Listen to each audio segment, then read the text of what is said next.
Hello dear students, how are you? I hope you all are very good. Today I am going to teach chapter 15 of class 6. The name of the chapter is The End of Living, the Beginning of Survival. देखा बच्चों, ये हमारी अर्थ है और इसी ने ही हमें ज़िंदगी दी है और हम इसी के अंदर हम एक दिन चले जाएंगे. हमें इसका पूरी तरीके से ध्यान रखना चाहिए. तो नेचर के बारे में थोड़ी सी बातें यहाँ हैं. How can you buy or sell the sky, the warmth of the land, the ideas streams to us. इस स्काई को बेचना और इस लैंड की जो गर्माहट है, क्या तुम इसे बेच या खरीद सकते हो? कितनी अजीब सी लगती है ना ये सारी बातें. If we can't own the freshness of the air and the sparkle of the water, how can we buy them? क्या हम जो एयर की फ्रेशनेस है, वाटर की जो स्पार्कल है, क्या हम इनको खरीद सकते हैं?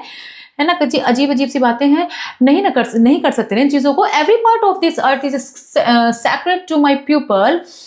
Every shining pine needle, every sandy shore, every mist in the dark woods, every clearing and every humming insect is holy in the memory and experience of my pupil. हर एक चमकती हुई चीज़ मेरे जो इस अर्थ के जो हर एक पार्ट है वो मेरे लोगों के लिए सैक्रेड है. और हर एक चमकती हुई जो चीड़ का पेड़ होता है उसकी पत्तियाँ वो, और एवरी सैंडी शोरे, और एक every mist in the dark woods, और हर एक साफ शुद्ध हमिंग इंसेक्ट्स, है ना, और क्लियरिंग और एवरी हमिंग इंसेक्ट्स क्या है हमारे लिए, मेरे लोगों की जो एक्सपीरियंस और मेमोरी है उसमें वो सब पवित्र है. ये सब चीज़ें उसके लिए बिल्कुल पवित्र हैं. The sap which courses through the trees carries the memory of the man. जो पेड़ों के अंदर जो रस बहता है वो मेरे आदमियों की याद दिलाता है. We are a part of the earth and it's a part of us. हम क्या है, हम इस अर्थ के भाग हैं और ये अर्थ, हम इस अर्थ के भाग हैं और हम इसका भाग है. हम इस अर्थ के ही भाग हैं और हम इसके भाग हैं. मतलब अर्थ हमारे लिए नहीं है, अर्थ हमारे लिए है. लेकिन इसका मतलब नहीं हम इसका मिस यूज़ करें. The perfume flowers our sister. जितने भी इसके अंदर खुशबूदार फ्लावर्स हैं वो हमारी बहनें हैं. The deer, the horse, the great eagle, these are our brother. जो हॉर्स, ईगल और डियर है ये हमारी क्या है, भाई हैं. The rocky crest, the juice of the meadow, the body heat of the pony and of man all belong to the same family. जो रॉकी क्रेस्ट है, जो मेडो का जो जूस है, और जो पोनी और मैड की जो बॉडी की जो गर्माहट है वो सब एक दूसरे से क्या है, ये सब एक ही फैमिली से रिलेटेड है, एक ही फैमिली से संबंध रखते हैं. The rivers are our brothers, they quench our thirst. Rivers क्या है, हमारे भाई हैं जो हमारी प्यास बुझाती है. The rivers carry our canals and feed our children. ये जो रिवर है नवों को ले जाती है जिससे हमारे बच्चों का भरण पोषण होता है. If you sell you land, you must remember and teach your children that the rivers are our brother and yours, and you must give the rivers the kindness you would give any brother. अगर आप अपनी land को बेचते हैं तो आपको याद रखना चाहिए कि तो हमें ये याद रखना चाहिए और हमें ये बच्चों को सिखाना चाहिए कि जो रिवर है ये हमारे भाई हैं और हमें इस रिवर का इस तरीके से क्या करना चाहिए, हमें भी इस रिवर्स के लिए इतनी दयालुता, इतनी काइंडनेस रखनी चाहिए जैसे कि आप अपने भाई के लिए रखते हैं. There is no quiet place in the white man's cities. किसी white man के शहर में कोई शांति नहीं है. No place to hear the unfurling of leaves in spring. बरसात में जो leaves हैं उनका unfurling होना मतलब खिलने की जो आवाज़ होती है वो, और द रस्टल ऑफ इंसेक्ट्स विंग्स. जो इंसेक्ट्स की जो विंग्स है वो उसकी रस्टल मतलब सरसराहट सी कोई भी आवाज़ हमें नहीं सुनाई देती. But perhaps it's because I am a savage. शायद ऐसा लगता है कि मैं एक असभ्य हूँ, सैवेज हूँ. एंड डोंट अंडरस्टैंड, और नहीं समझता. The clatter only seems to insult the ears. मेरे ये शोरगुल को ना सुनना मेरे कानों का ऐसा लगता है जैसे कि एक अपमान सा हो. And what is there to life if a man cannot hear the lonely cry of the whispering or the argument of frogs around a pond at night? अगर आप क्या आपका ऐसा जीवन किस काम का, क्या है आपका ऐसा जीवन अगर आप एक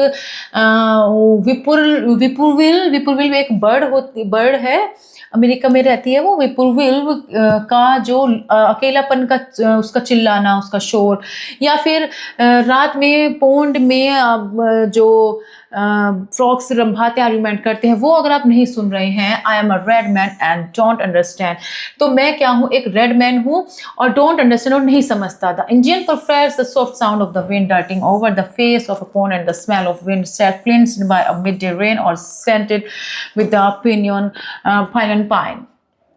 जो इंडियंस हैं वो उन्हें क्या प्रेफर करते हैं, वो सॉफ्ट साउंड प्रेफर करते हैं। Wind wind darting over the face, जो वो वाली सॉफ्ट एयर को पसंद करते हैं जो कि तालाबों से ऊपर होते हुए जाती है, या फिर जो पर्सन जो दोपहर की बारिश में जो हवा की जो स्मेल है वो, और या फिर जो पाइन के साथ जो स्कैंटेड है सुगंध देती है, वो हवा उन्हें पसंद है।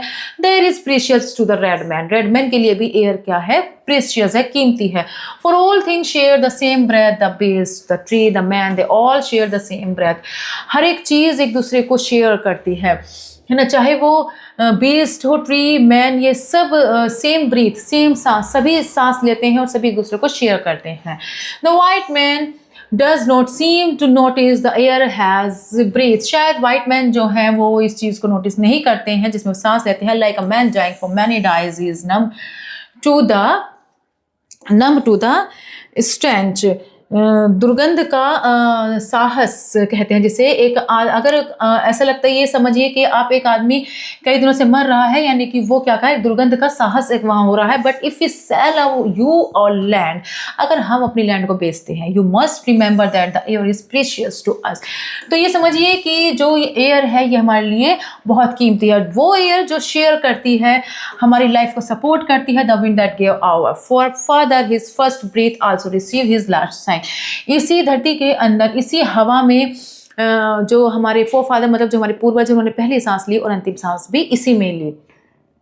If you sell you our land, अगर आप इस लैंड को बेचते हैं, you must keep it apart and sacred as a place where even the white man can go to taste the wind that is sweetened by the meadows flowers।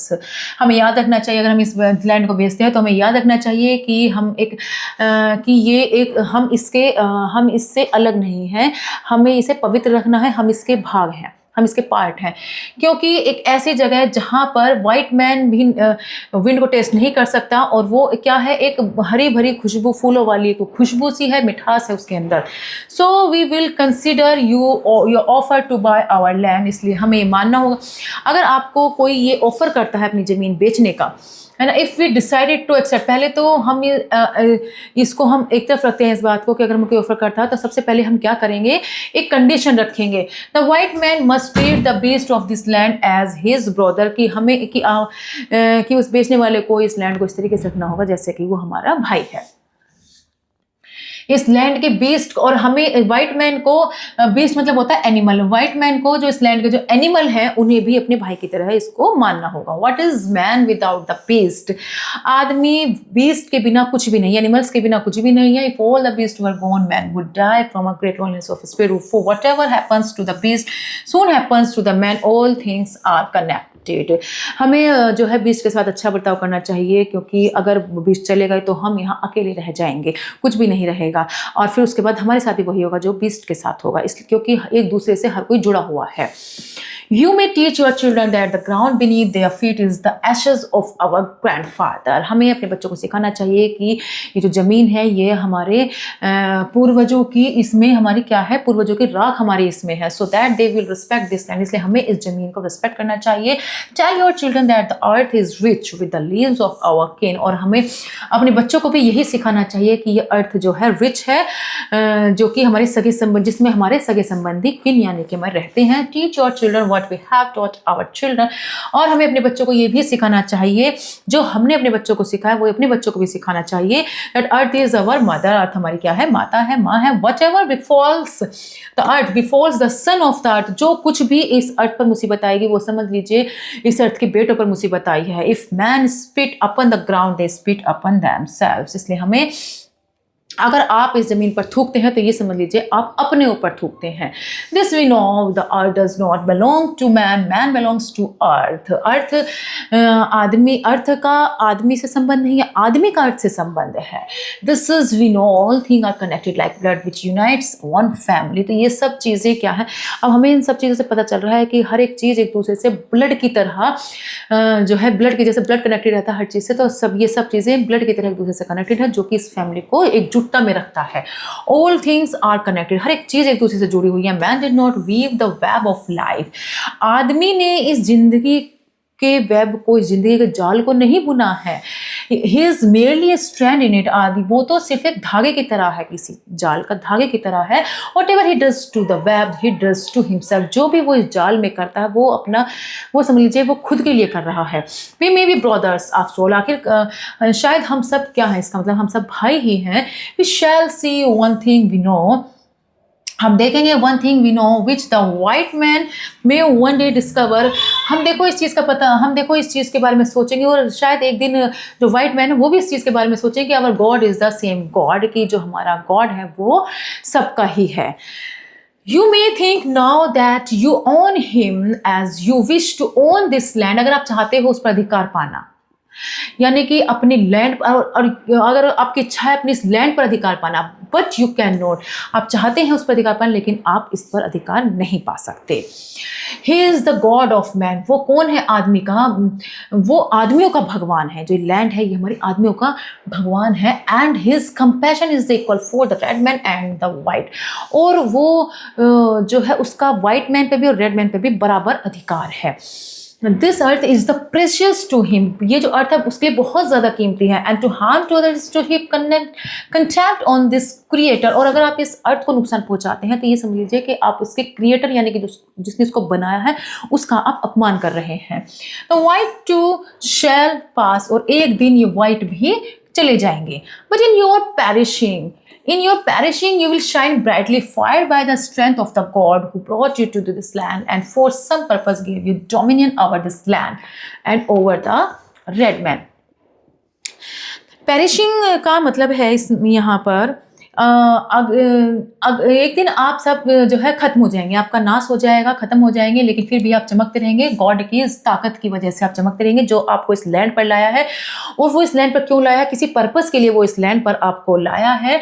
और वो इस land पर रेड मैन के लिए भी लाया, मतलब हर किसी के लिए वो आपको इसके लिए लाया है जिससे कि आप इसका ध्यान रखें। The destiny is a mystery to us. जो इसकी नियति है ये एक रहस्य है। For we do not understand when the buffaloes are slaughtered. हमें नहीं पता, क्योंकि हमें नहीं पता कि जब गायें जो है मर जाएंगी, हमें नहीं पता गायें जो है इनका वध हो जाएगा इनका। The wild horses are tamed. और जो जंगली घोड़े हैं वो वश में करे जाएंगे। The secret corners of the forest heavy with the scent of many man and the waves of ripe hills blotted by talking wires. और जंगल के गुप्त कोनों से, सीक्रेट कॉर्नर से जो है एक आदमियों की, बहुत सारे आदमियों की जो दुर्गंध है वो महक उठेगी। जो गंध है वो महक उठेगी। और जो राइप हिल्स की जो व्यूज हैं वो गूंजते हुए तारों से वो धुंधले हो जाएंगे। Where will the thicket be. जो झाड़ियां कहाँ जाएंगी? गायब।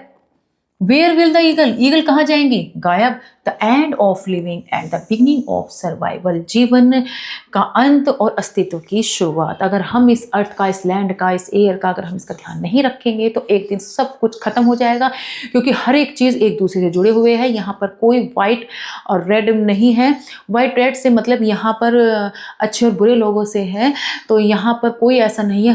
हर किसी का गॉड एक ही है। इसलिए अंत हर किसी का होना है, वाइट का भी होना है, रेड का भी होना है। इसलिए हमें अपने बच्चों को इस धरती को माँ समझकर इसको समझाना है।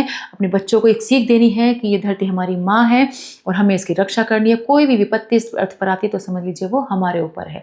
हम जो कुछ इस अर्थ को देंगे वो वापस हमारे ऊपर आएंगे। चाहे हम उसे के ऊपर थूक भी रहे हैं तो वो समझ लीजिए हम अपने ऊपर थूक रहे हैं। तो हमें इसका ध्यान रखना चाहिए। I hope you have learn to this chapter very well. Will meet in next class. Goodbye and thank you.